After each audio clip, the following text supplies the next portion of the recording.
sawit ni ada 4 isu utamalah kenapa orang boikot dia. Okey, nombor 1 sebab of course lah semua orang cakap penebangan hutan lah, penebangan hutan. Nombor 2 memang kerosakan kepada flora dan fauna lah. Nombor 3 ni eksploitasi lah ataupun mengenai buruh kasar. Ada buruh paksa ke dan sebagainya. Dan nombor 4 ni kita ada isu dari segi pelepasan gas hijau ataupun greenhouse gas lah, GHG. Untuk kita panggil monotonous crop ni ataupun is a single crop kan over a very large area of land, selalunya tak ada isu lah. Satu dunia kena buat macam tu juga. Sama juga macam dekat US, dekat Brazil kan, dia orang tanam soya, dia orang tanam gandum dan sebagainya. Dia orang memang kita panggil monocrop lah. Dengan cara memboikot sawit ni sebenarnya boleh mendatangkan mudarat kepada bukan Malaysia saja, kepada satu dunia. Sebabnya pokok sawit ni kita kena faham, dia adalah pokok sawit ataupun kita panggil vegetable oil yang paling versatile dan paling produktif berbanding dengan tanaman-tanaman vegetable oil lain seperti soya kan,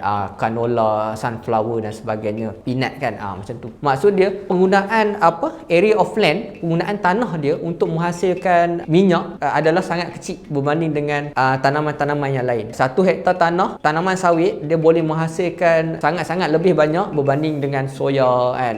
Kita pun tengok industri sawit dekat Malaysia, dekat Indonesia dan dekat negara-negara lain macam Papua New Guinea dan sebagainya. Dia mencipta peluang pekerjaan yang banyak kepada penduduk setempat. Bukan penduduk setempat sahaja sebenarnya, penduduk mungkin satu dunia kan, mana-mana bos ke, mana-mana pegawai ke, even racun. Kita pakai racun, kita beli racun daripada pengeluar luar negara kan. Dan selain tu kita kena faham dan ingat 50% ke 60% produk yang ada dekat dalam pasaran yang kita pakai menggunakan minyak sawit. Yang biasa orang tahu macam margarin, minyak masak. Yang orang tak tahu, sabun, lipstick. Nani? Dia memang ada yang kita menggunakan. Sebab contohnya minyak sawit, kita ada 2 minyak. Satu minyak CPO, crude palm oil, ataupun minyak daripada mesocarp kan. Ini minyak sawit lah, kita panggil minyak masak. Satu lagi kita ada minyak kernel ataupun isi rong, isi kat tengah biji sawit. Minyak isi rong ni dia sangat berkualiti dan dia mahal lah. Dan kita gunakan minyak ni khas untuk kosmetik dan pharmaceutical sahaja. Kalau di Malaysia ataupun di Indonesia ataupun di mana-mana yang kita cuba